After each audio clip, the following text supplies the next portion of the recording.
가족공원 조성과 대통령실 이전 등으로 새로운 전기를 맡고 있는 용산 지역을 불교적 시각에서 조망하는 학술 세미나가 열렸습니다. 아픔의 역사를 간직한 용산을 전통사찰 복원 등을 통해 불교 정신으로 정화하고 장엄해야 한다는 주장이 나왔습니다. 조계종 직할교구 소림사와 백년사, 청량사의 주지로 정관 스님과 혜성 스님, 덕현 스님이 각각 임명됐습니다. 3.1운동 민족대표 33인 중 한 명인 용성 스님이 참선이란 용어를 처음으로 썼으며 참선 수행 포교에 앞장섰다는 점이 새롭게 주목받고 있습니다. 우리나라 최초의 비구니 승가대학인 동학사 승가대학 출신 동문 스님들과 부석사 신도단체 석연회가 경주 남산 열암곡 마애부처님 바로 모시기 사업에 힘을 보탰습니다. BBS가 만난 사람은 20여 년 동안 군인들의 마음을 챙겨오며 군을 소통과 나눔의 현장으로 이끌어온 현혜 스님을 초대해 이야기를 나눠봤습니다. 여러분 안녕하십니까? 11월 23일 토요일 BBS 뉴스입니다. 용산은 서울의 한복판이라는 지리적 특징 외에 이전해온 대통령실과 미군기지 반환으로 들어설 용산공원 등으로 새로운 전기를 맡고 있는 곳인데요. 이곳 용산 지역의 불교적 맥락을 살펴보는 학술 세미나가 열렸습니다. 외침과 식민지, 분단의 아픔으로 100년 넘게 일반인의 접근이 어려웠던 용산에 전통 사찰을 복원하고 불교 역사 문화시설을 건립해 불교 정신으로 정화하자는 주장이 나왔습니다. 박준상 기자입니다. 면적 22제곱킬로미터로 서울 전체에서 규모로는 7번째를 차지하는 용산구. 하지만 전통 사찰은 한 곳도 없습니다. 현재의 남산인 목멱산이 자리했고 고려사와 조선왕조실록 등 문헌 속의 사찰들의 이름과 제사를 지냈다는 기록이 있음에도 단 한 곳도 보존, 계승되지 못한 상황. 조계종 불교사회연구소가 서울 용산 지역 내 불교문화 역사 발굴을 위한 학술 세미나 한국불교의 역사적 기능과 용산 불교를 개최했습니다. 용산 지역 내 융숭했던 불교의 움직임을 규명하고 오늘날 새롭게 재구성되고 있는 용산의 역사와 전통 문화를 복원하기 위해서입니다. 학계 연구자들의 발표 중 눈에 띈 사실은 조선 전기 용산 지역 목멱산에 있었던 비보 사찰, 고산사의 위치를 개략적으로 파악할 수 있었다는 점입니다. 김천수 용산학 연구센터장은 과거 문헌 기록과 1915년 제작된 정밀지도, 경성 지형도를 활용해 고산사가 이태원 골짜기에 존재했다며 이태원 터로 추정되는 주한미군 내 위수병원 부지 인근일 것이라고 밝혔습니다. 현재 주한미군 기지 반환 부지는 공원화 작업이 진행 중으로 용산 불교의 흔적을 실질적으로 확인하기 위해선 발굴 작업 등이 반드시 필요한 상황입니다. 고산사가 목멱산 아래 이태원 골짜기에 존재했다는 것은 분명한 역사적 사실입니다. 미군 기지 내에 있을 것으로 추정되는 이 남단과 이태원터의 발굴 조사는 결코 생략하고 넘어가서는 안 될 것입니다. 아울러 연구자들은 민족대표 33인 중 한 명이었던 용성 스님이 용산 강변에서 수륙제를 봉행하는 등 불교 인권 실현의 현장이었다는 점을 강조했습니다.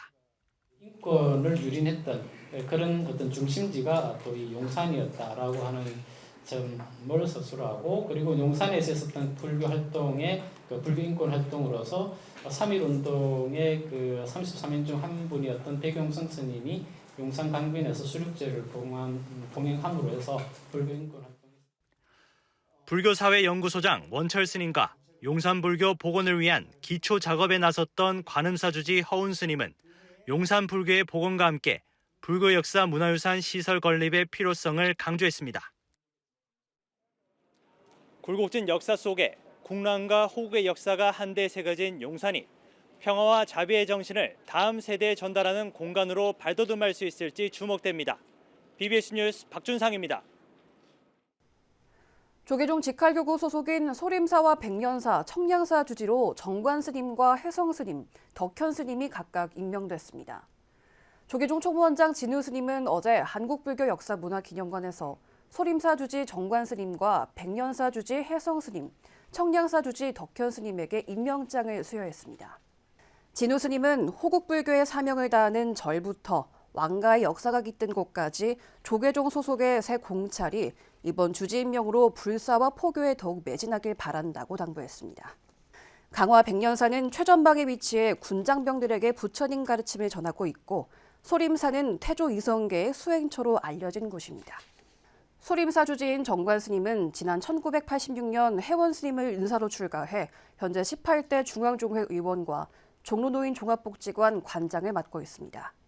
청량사 주지 덕현 스님은 지난 2007년 해일 스님을 은사로 3인이계를 받았고 백년사 주지 혜성 스님은 성탄 스님을 은사로 1980년에 출가했습니다. 우리나라 최초의 비구니 승가대학인 동학사 승가대학 출신 동문 스님들이 조계종 핵심 사업인 경주남산 열암공 마애부처님 바로 모시기 사업에 힘을 보탰습니다. 동학사 승가대학의 새 동문회장 우화 스님과 직전 회장인 호석 스님은 어제 서울 종로 한국불교 역사문화기념관에서 총무원장 진우 스님을 예방하고 천년을 세우다 기금 3천만 원을 전달했습니다. 진우 스님은 경주 열암국 부처님을 바로 세우는 사업은 까다로운 행정 절차로 인해 생각보다 시간이 많이 걸리고 있다며 모인 정성을 바탕으로 최대한 순조롭게 진행하도록 힘쓰겠다고 감사의 뜻을 나타냈습니다. 거제 총명사 주지 호석 스님은 사찰의 명상센터도 짓고자 한다며 현재 진우 스님과 종단이 진행하는 선명상 알리기에도 동참할 뜻을 밝혔습니다. 영주 부석사의 신도단체인 석연회 회원들도 매달 모은 회비로 천년을 세우다에 동참했습니다. 도성화 부석사 신도회장과 박허독 석연회 회장 등 30여 명은 어제 총무원장 진우 스님에게 천년을 세우다 기금 1,000만 원을 전달했습니다. 부석사의 연꽃이라는 뜻을 가진 석연회 회원들은 한 달에 2만 원씩 회비를 모아 1년에 2번 선방 대중공양을 갔었는데 이번엔 그 돈을 종단불사에 쓰기로 마음을 모았습니다. 만해 스님과 함께 불교계를 대표한 독립운동가로 유명한 용성 스님이 참선 수행을 위주로 포교에 앞장섰다는 점이 새롭게 주목받고 있습니다. 허정선 박사가 쓴 백용성의 화두참선법은 전통 참선 수행이 어떻게 한국불교 정체성을 회복하고 나아가 포교에 활용됐는지를 밝히고 있습니다. 김봉래 기자입니다. 백용선 선사의 참선 포교에 관한 연구로 박사 학위를 받은 허정선 박사가 펴낸 백용성의 화두참선법. 용성 스님이 근대 한국사에서 큰일을 할 수 있었던 데는 참선 수행을 통한 깨달음의 힘이 탄탄하게 밑바탕돼 있었기 때문이라는 기조 아래 스님의 화두참선 포교를 집중 조명하고 있습니다. 외색불교 타파를 위해 만해가 조선불교 유신론을 쓰고 선학원 운동을 주도했다면 용성은 도심에서 참선이라는 용어를 처음 써가며 화두참선으로 널리 포교한 수행자이며 포교사였다는 겁니다. 민족의 DNA에 녹아있는 전통 수행으로 한국 불교의 정체성을 확립하고 포교에도 활용했다는 점에 주목합니다.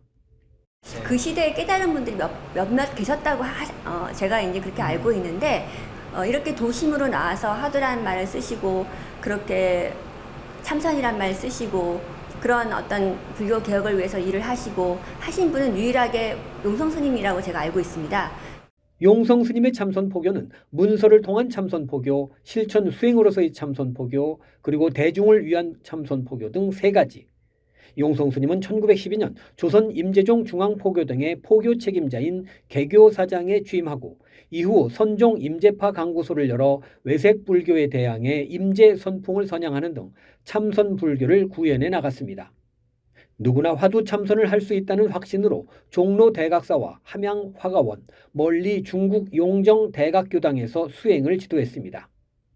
용성 스님이 뭔가 이렇게 뭐 획기적인 방법을 제시했다던가 이렇게 뭐 쉬운 방법 이런 말씀을 하신 건 아니에요. 다만 이분은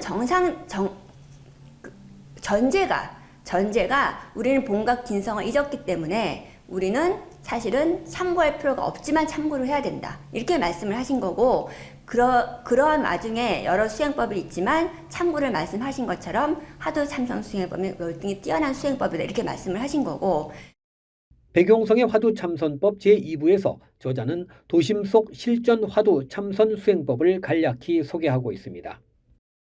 한국불교의 정체성 확립과 역할 모색에 전통 수행법의 가치가 새롭게 주목받고 있습니다. BBS 뉴스 김봉래입니다. 본격적인 겨울을 앞두고 전국 사찰에서 소외된 이웃들을 돕기 위한 김장 나누기 행사가 잇따르고 있는데요. 수도권의 천년고찰 의왕 청계사도 스님과 신도들이 함께 모여 자비의 김장을 함께 담갔습니다. 전경윤 기자입니다.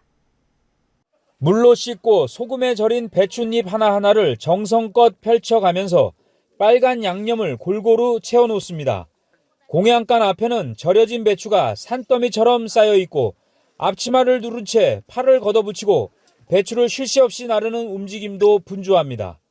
새벽부터 배추를 다듬고 양념을 버무리는 작업으로 몸은 고되지만 소외된 이웃들을 위한 보시 공덕을 쌓는다는 생각에 신도들의 얼굴에는 환한 미소가 번집니다.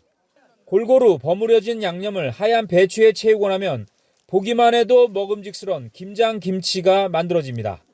수도권의 명산 청계산에 자리한 천년고찰 의왕 청계사가 올해도 어김없이 연말 이웃돕기 김장 나누기 행사를 열었습니다.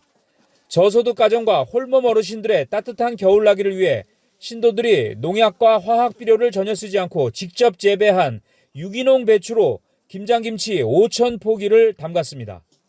갓 담근 김장김치를 서로의 입안에 넣어주자 상큼하고 아삭한 맛은 어느새 입안 가득 퍼져나갑니다. 여기 신도회 분들과 봉사자분들이 함께 봉사를 해주셔서 너무 열기가 따뜻하고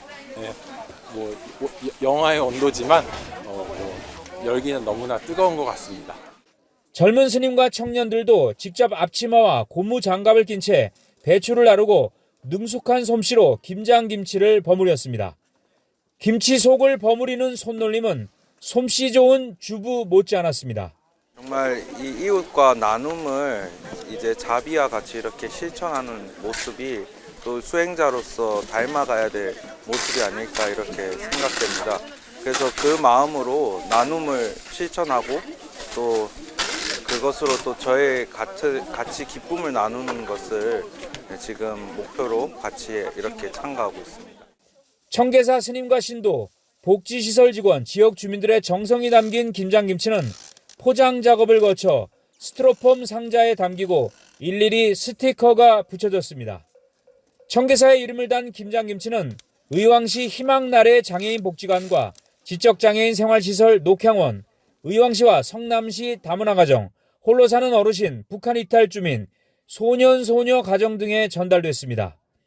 일부는 청계사를 찾는 불자와 시민들에게 무료 점심 공양으로 제공됩니다.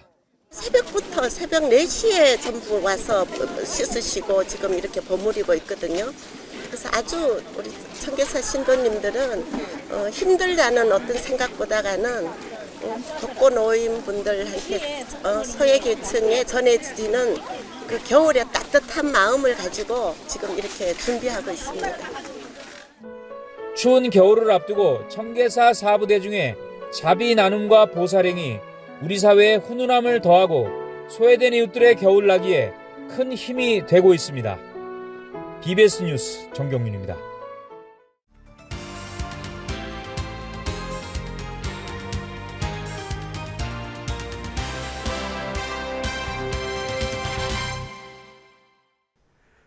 군인은 계급을 떠나 특수한 신분과 업무에서 오는 스트레스가 일반인보다 훨씬 많은 특수 집단입니다.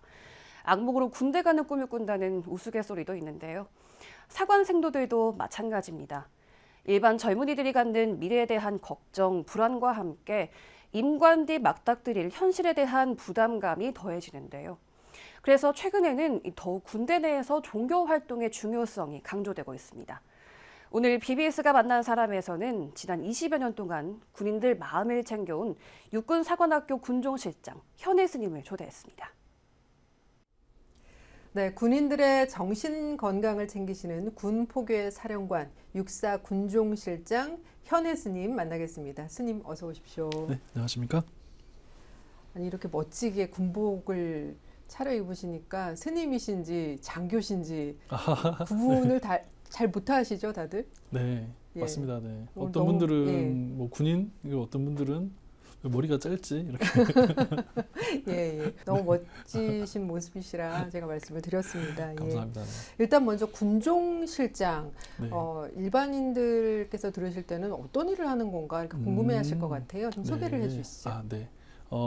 이제 모든 군부대에 군종실이 있는데 이 군종실은 저같이 이제 스님만 있는 게 아니고 목사님, 또 신부님, 때에 따라서는 원불교 교무님도 함께 네네. 계십니다. 그래서 이런 이제 군대 안에 들어와 있는 성직자나 수행자분들이 함께 있고 그 중에서 이제 전체적인 어떤 종교 활동들이나 이 성직의 업무와 관련돼 있는 일들을 네. 전체적으로 이제 조율해주는 대표자 역할을 하는 사람이 그 실에 있는 군종실장입니다. 아. 네.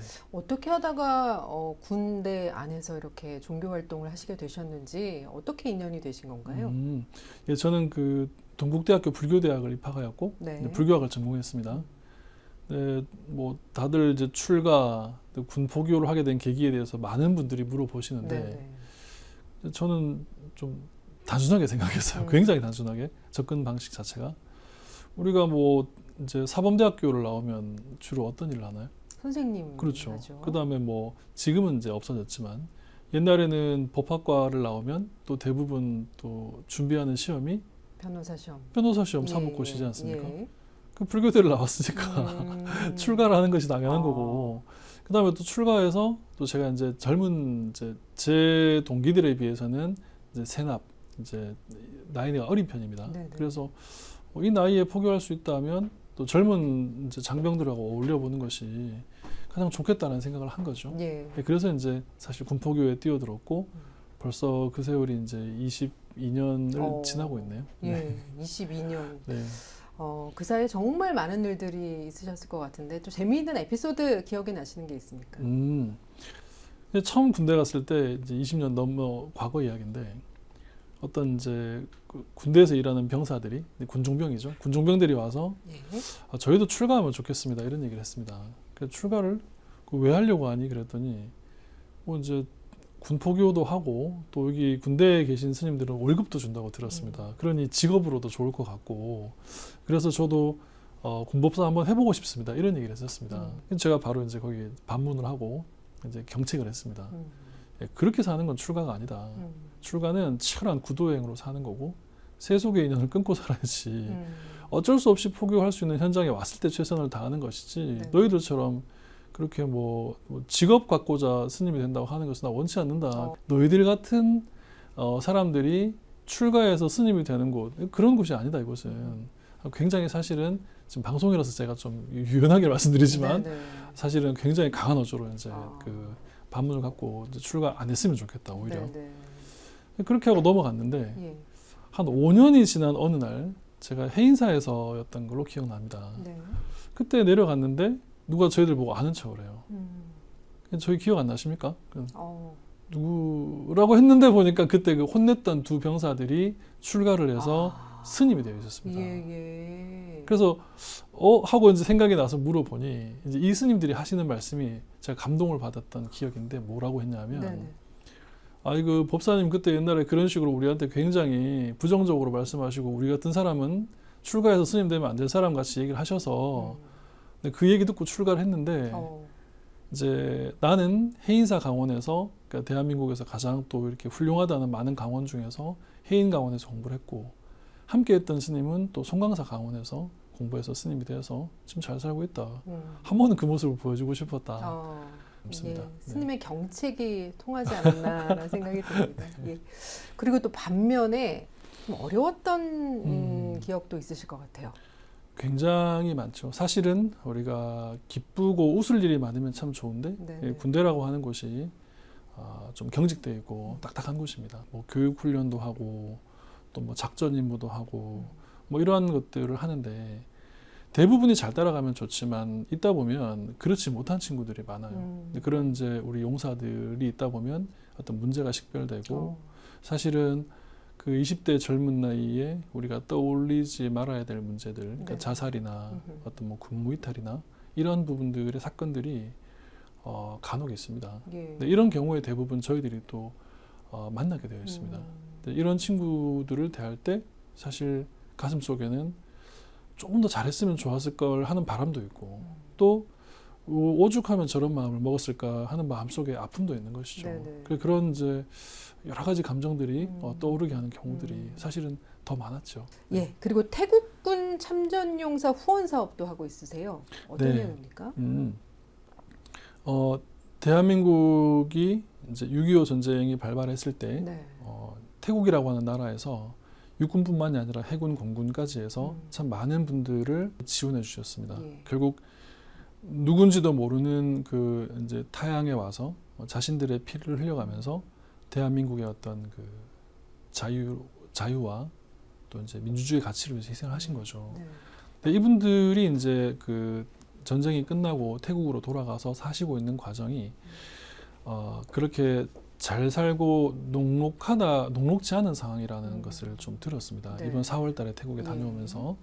그래서 이제 제가 제안을 한 것은 괜찮다면 그분들을 위해서 우리 이제 군에 있는 불자들이 이렇게 좀 지원할 수 있는 방안을 좀 만들어 보면 좋겠는데 어떻게 생각하느냐 이렇게 말씀을 이제 드렸고 이제 좀 승인을 구한 과정이 있었죠. 그랬더니 진짜 가능하냐? 그렇게 해주면 고맙겠다. 이런 과정에서 이번에 신자들과 이제 함께 다녀오게 된 것입니다. 네.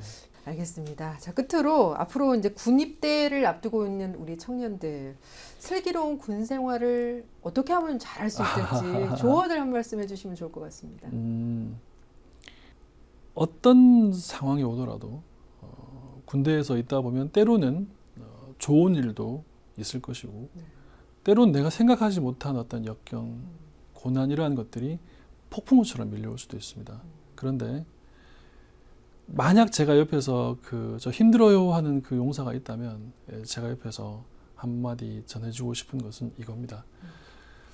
우리가 고난이 온다고 해서 다 쓰러졌으면 여기까지 오지도 못했겠지. 그런데 학교를 다니면서 또는 뭐 친구들과 어울리면서 가정에서 다 한 번씩 크고 작은 역경들은 있었을 것이다. 근데 지금까지 여기 내가 버티고 올 수 있었던 것은 무엇이냐? 그거는 부처님의 가르침에 따라 본다면 모든 고통이 영원하지 않는다라고 하는 것을 알기 때문 아니냐. 군대에서의 내가 느껴지게 될 또는 겪게 될 말하지 못할 어려움이나 역경이라고 하는 것도 내가 충분히 마음의 어떤 여유와 이 공간을 가질 수 있는 에너지가 있다면 그 고통의 순간 또한 내가 그 고통을 손님처럼 대하고 때로는 그 맞이한 손님이 또 흘러가는 것을 볼 수 있는 마음의 여유가 있게 될 것이다. 그래서 만약 군대에 오기 위해서 내가 필요로 하는 게 있다면 수행해보라. 그리고 그것이 뭐 사회적으로 뭐 세속적인 명상이라고 하든 고귀한 부처님의 가르침의 수행이든 수행의 맛을 보고 오면 좋겠다. 그리고 나서 그 에너지가 갖추어졌을 때 어떤 갈등이나 어떤 내가 이겨내가지 못할 만큼의 어떤 슬픔이 겪을 때 우리가 옆에서 좋은 어떤 지원자가 되어주겠다. 이런 말씀을 좀 드리고 싶습니다. 예, 말씀 감사드립니다. 예, 육군사관학교 군종실장 현혜 스님과 말씀 나눴습니다.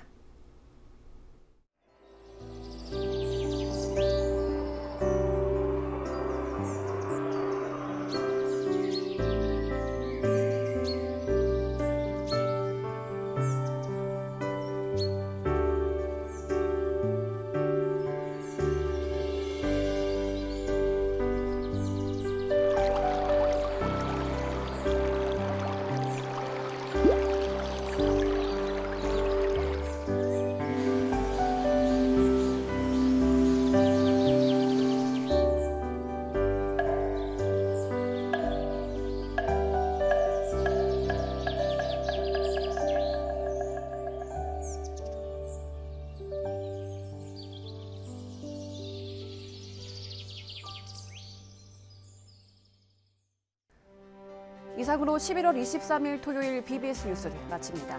시청해주신 여러분 고맙습니다.